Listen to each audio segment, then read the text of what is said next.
안녕하세요. 오늘의 모카 김한영입니다. 작년에 이 사진이 인터넷에 올라오면서 완전히 난리가 났었죠. 드디어 기아가 픽업 트럭 만드는구나, 신난다, 뭐 이렇게 말씀하시는 분들 계셨고, 전기 트럭으로 나온다며, 와 대한민국도 이제 전기 픽업 트럭이 나오는 거구나 이러면서, 허머 EV 능가하는 차가 나오는구나 뭐 이러면서 난리가 나기도 했었죠. 어떤 분들은 또 뭐 야 이거 나오면 쌍용 렉스턴 스포츠 망하는 거 아니냐 이런 분도 계셨습니다. 사실 그럴 것 같진 않은, 여튼 타스만이라고 하는 새 트럭이 나오는 거라고 하는데요. 기아 타스만 어떤 트럭인지 함께 살펴보시죠.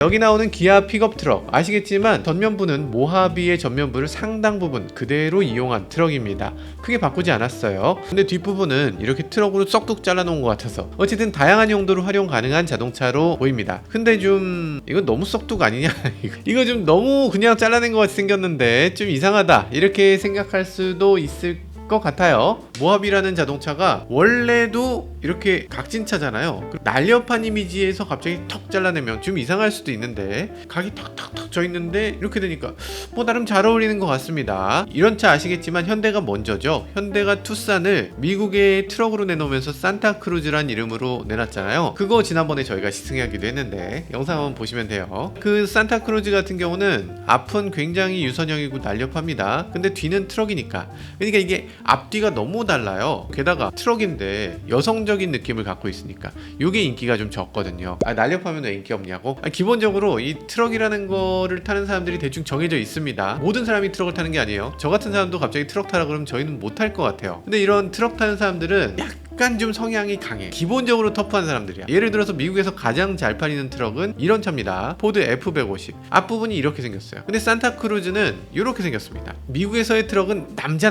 상남자의 자동차. 근데 산타크루즈는 약간 하남자가, 하남자는 좀 너무했고, 스마트하고 좀 날씬하고 도심에서 타고 다녔을 때 아주 즐거운 차, 이렇게 만들어진 건데, 미국에선 트럭 타는 사람들이 도심에서 타는 게 아닙니다. LA 다운타운 같은 데서 타는 게 아니에요. 약간 외곽으로 벗어나야지 트럭을 많이 타는 거지. 여기 막 문신하고 막 근육이 이렇게 있고 이런 분들이 주로 타는 게 트럭인데, 이 산타크루즈는 이분들 타기엔 조금 안 어울리는 것 같다 이런 생각이 살짝 들잖아요. 그런데 모하비 픽업을 한번 보죠. 모하비 앞부분을 보면 산타크루즈 픽업보다는 훨씬 잘 어울립니다. F150하고 지금 나란히 세워놔도 나름 멋진데 더 미래적으로 보이기도 하고, 크기가 좀 작아서 그렇지 이 이미지 자체는 굉장히 좋습니다. 게다가 산타크루즈와 이 차의 가장 큰 차이는, 산타크루즈는 모노코크라고 얘기하는 유니바디예요. 근데 이 차는 바디온 프레임이라고 하는 프레임 바디 형태입니다. 미국에서 트럭이라고 하면 당연히 바디온 프레임 차량이고 당연히 바디온 프레임을 선호합니다. 유니바디 픽업 트럭이라고는 혼다의 리치 라인 같은 자동차인데, 리치 라인도 인기가 없고 이 산타크루즈도 그다지 인기가 없죠. 그래서 타스만 같은 경우는 뭐 미국에는 안 팔겠지만 뭐 다른 나라에서는 꽤 잘 팔릴 것 같습니다. 미국에서 안 파는 이유는 잠시 후에 말씀드릴게요. 일단 이 모하비에 대해서 조금 더 말씀드리면, 왜 하필 모하비 기반의 트럭이 나오나 이런 얘기를 할 수 있을 텐데, 뭐 예를 들면 소렌토 기반 트럭 나올 수 있잖아, 텔루라이드 기반 트럭 이런 것도 나올 수 있잖아요. 일단 모하비로 이용하는 이유가 있습니다. 왜냐하면 현대기아 유일의 바디온 프레임 차량이거든요. 군용 차량 LTV 지난번에 제가 시승한 거 보시면, 이 LTV에 사용되는 차, 이 차를 민수용으로 만든 게 모하비예요. 그러니까 결국에 같은 프레임 같은 파워트레인을 가지고서 이 양쪽으로 사용하게 되는 거죠. 그러니까 군용으로도 나와야 되는 차니까 얼마나 터프하게 잘 만들었겠어요. 그래서 바디온 프레임을 계속 고수하는 겁니다. 이걸 유니바디로 바꾸지 않는 거예요. 마구잡이로 달려도 차가 뒤틀어지거나 이런 거 없이 굉장히 잘 버텨준다는 거죠.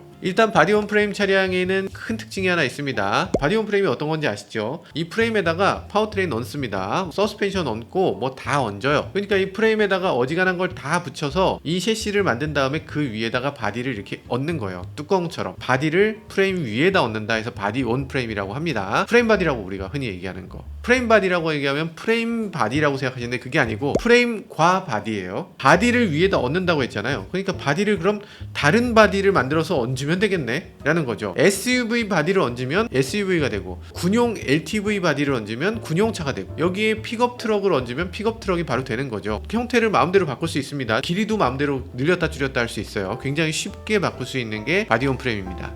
이 전기차 플랫폼 같다고? 그렇죠. 전기차 플랫폼 같은 면이 있죠. 그러니까 이게 만들어지면 사실 전기차 플랫폼이 되기 쉽습니다. 아래쪽이 비어 있으니까 거기다가 배터리 채워 넣으면 되겠네, 야 전기차로 쉽게 전환할 수 있겠네, 이런 얘기가 그래서 나오는 거죠. 이론적으로는. 그런데 실제로는 그렇게 쉽지 않은 게 배터리 팩이 네모나거든요. 네모내서 프레임 아래에다 또 붙일 수가 없어. 그러니까 이 프레임 사이에다 붙여야 되는데, 그럼 프레임을 위한 별도의 배터리 팩을 설계해야 된다는 거죠. 사실 그게 조금 어려운 관건이긴 한데 될 겁니다. 될 거예요. 자, 어쨌든 그래서 만들어진 게 바로 이 모하비 트럭입니다.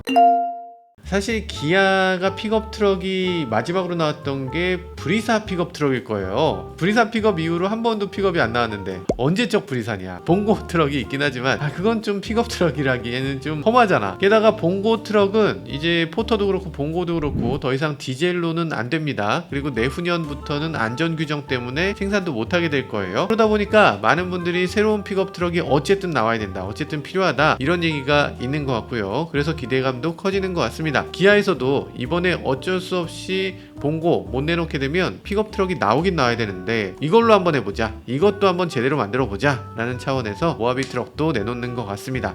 물론 봉고 트럭도 계속 나올 거예요. 근데 그때까지 이 시장이 그냥 비어 있으니까 고급 트럭으로도 한번 만들어 보자, 이렇게 된 게 아닌가 싶어요.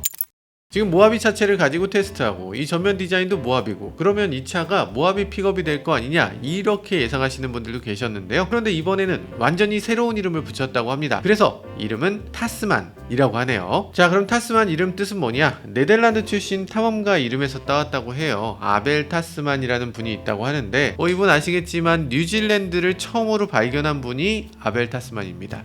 유럽인 중에서. 거기 뉴질랜드에 원래 원주민이 있었을 거잖아. 그래서 뉴질랜드를 발견한 사람의 이름을 썼다, 이 얘기는 이 호주, 뉴질랜드를 주력으로 하는 자동차가 될 것이다, 이 얘기죠. 픽업 트럭이라는 게 워낙 험난한 길을 가고 뭔가를 만들어내는 거고 새롭게 개척하는 거고 이런 역할을 하는 차다 보니까 이름은 굉장히 잘 지은 것 같아요. 지난 8일에 세계 지식재산권 기구에 따르면요, 기아가 타스만이라는 새로운 상표 호주, 뉴질랜드, 우루과이, 프랑스에 등록했다고 합니다. 이 정도 시장에는 적어도 팔겠다라는 얘기로 보여져요. 이 시장은 아직 모하비가 들어간 적이 없기 때문에 모하비 픽업이라고 말해도 어차피 못 알아들을 거고, 완전히 새로운 이름을 붙이는 게 맞을 것이다, 이렇게 아마 얘기하는 것 같아요. 기아 픽업 트럭, 이 차에 대해서 얘기가 굉장히 여러 가지가 나옵니다. 어떤 분들은 이거 내놔도 어차피 우리나라에서 안 팔려요, 어차피 수출 전용이겠죠, 이렇게 말씀하시는 분들이 많습니다. 그래도 그럴 만한 게 이 투싼 기반 트럭 산타크루즈를 미국에 내놨잖아요. 내놓은 지 한참 됐어요. 저희 시승도 했습니다, 심지어. 그런데도 국내에 안 팔았잖아.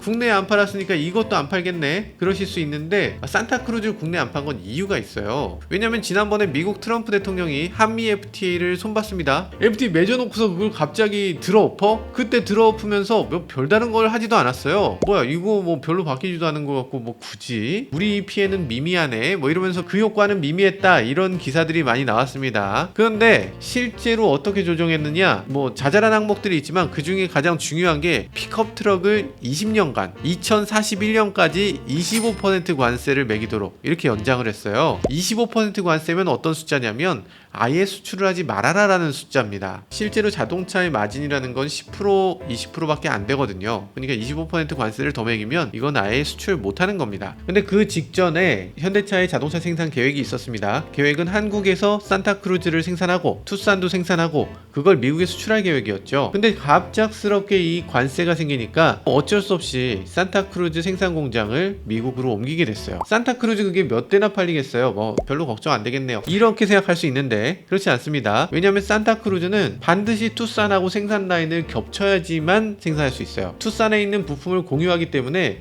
투싼 라인이 없으면 산타크루즈도 생산 못하는 겁니다. 그래서 투싼까지 미국으로 생산을 옮기게 됐죠. 투싼 같은 경우는 막대한 대미흑자를 볼 수 있는 상품이었는데 이번에 미국 생산으로 옮겨가게 되면서 상당 부분 우리가 벌 수 있는 걸 뺏기게 된 면이 있죠. 미국에서 일자리가 늘어난 건 두말할 나위 없고요. 그런 아픈 기억이 있다. 그런데 기아 타스만은 사정이 전혀 다릅니다. 일단 우리나라 화성 공장에서 만들어요. 미국에 안 팔겠다는 얘기죠. 픽업 1등 시장이 미국인데 어떻게 미국이 안 파네. 그럼 이거 어디다 파나? 호주, 뉴질랜드 이런 나라에 팔기로 한 겁니다. 그리고 가장 중요한 시장 우리나라에 판다는 거죠. 미국에서 생산한 차를 한국에 가져오는 건 현실적으로 불가능합니다. 왜냐하면 우리나라 노조가 그걸 눈뜨고 보질 못해요. 그래서 절대 국내에 수입해서 판다는 건 불가능하지만 우리나라에서 생산하는 차는 우리나라에서 팔 수 있죠. 자, 출시된다는 증거는 여러 곳에 있습니다. 어디 또 있나? 여기 보시면 우리나라 특허청에 이름을 등록했습니다. 와, 여기 보면 타스만이라고 등록이 돼 있네요. 기사 보시면 지난 2월 달에 기아 노사가 화성 공장에서 이 차 생산하기로 합의했다, 이렇게 얘기하고 있네요.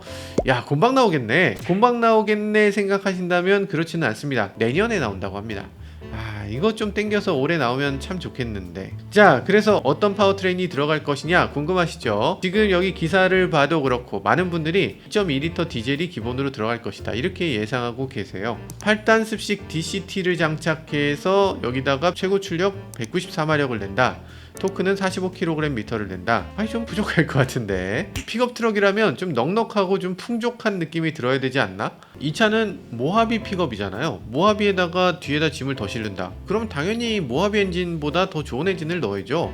모하비는 어떤 엔진이 들어가나? V6 3.0 디젤 엔진이 들어갑니다. 놀랍게도 이 엔진은 지금 현대기아의 모든 차 중에 모하비에만 들어가요. 원카 원엔진이죠. 257마력이고요. 토크가 57kgm. 이 정도는 돼야죠. 그리고 호주인데 이 정도 해줘야 되지 않나? 타스만 2.1L 디젤 말고 V6도 넣어줘야 될 것 같아요. 다른 차에 왜 V6 디젤 안 들어가냐고. 카니발이나 산타페나 뭐 소렌토나 이런 차들, 펠리세이드 3.0에 못 들어가나요? 못 들어갑니다. 왜냐하면 V6 3.0 디젤이 꽤 커요.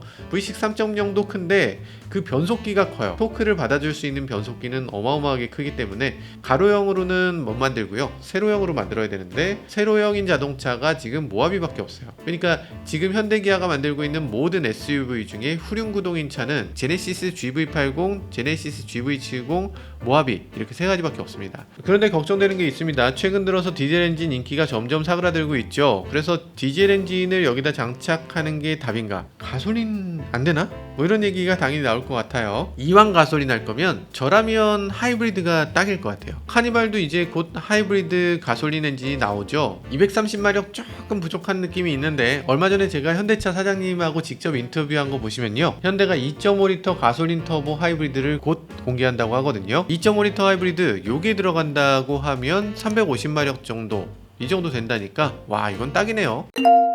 하이브리드 픽업 트럭, 이거 꼭 필요합니다. 미국에 도요타 툰드라 픽업 트럭이 있거든요. 이게 하이브리드 픽업 트럭으로 인기를 끌고 있어요. 그러니까 기존의 픽업 트럭 시장이 굉장히 높고 정말 뚫기 힘들었는데 연비 좋은 픽업 트럭이 나오네? 야, 그러면 이게 답인가? 이러면서 많이들 넘어가는 것 같아요. 이 타스만도 기존의 픽업 트럭이 가득한 곳에서 이 틈새를 파고들려면 당연히 하이브리드 있어야 될 것 같습니다. 그리고 중요한 게 있죠. 전기차 버전이 나올 예정인데요. 아쉽지만 전기 버전의 타스만은 뭐 올해나 내년 중에 나올 차는 아니고 정확히 언제라고는 얘기가 안 돼 있습니다. 그런데 2027년 전에 나온다라고만 돼 있어요. 진짜 너무 먼데?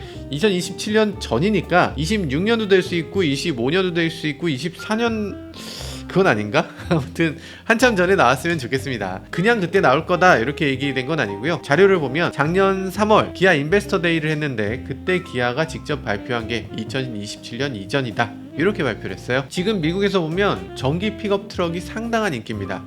저희가 시승했던 리비안 R1T, 이것도 굉장히 인기였고, 포드 150 라이트닝, 쉐보레 실버라도 EV, 이런 거 다 전기차죠. 허머 EV, 이런 것도 전기차고요. 물론 기아에서 만든다는 이 픽업 트럭은 사이즈가 비교적 좀 작은 편이긴 하죠. 이것과 비교될 수 있는 차라면 아마 포드 레인저 아니면 쉐보레 콜로라도 뭐 이런 급의 자동차가 이 기아 타스만과 경쟁하게 될 겁니다. 이걸로 전기 트럭을 만들어서 수출한다. 와, 그러면 이건 전 세계적으로 꽤 인기를 끌 수 있을 것 같습니다. 그리고 더 중요한 거, 우리나라는 지금 전기 화물차의 보조금을 어마어마하게 줍니다. 아시겠지만 올해 기준으로 서울에서 보조금을 1,600만 원을 받을 수 있어요. 와, 일반 승용차가 최대 860만 원 정도라고 하잖아요. 그러니까 일반적인 승용 전기차를 타는 거에 비해서 보조금이 2배. 훌륭합니다. 아, 대단하네.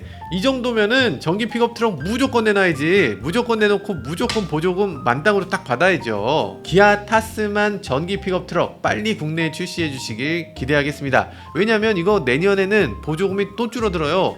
매년 조금씩 줄어들다 보면 진짜 2027년에 내놓으면 이거 보조금 못 받습니다. 못 받아요. 못 받으면 어떡하실 거예요? 아이, 좀 억지인가? 제가 좀 억지 부리는 것 같은데 조금 서둘러 주시길 바라겠습니다. 지금까지 저는 모카 김한용이었습니다. 감사합니다.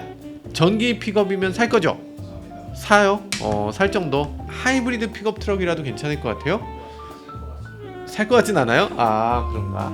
하이브리드 픽업 괜찮을 것 같은데 픽업 트럭이라는 건 화물차 세금에 부가세 환급에 뭐 받는 게 많은데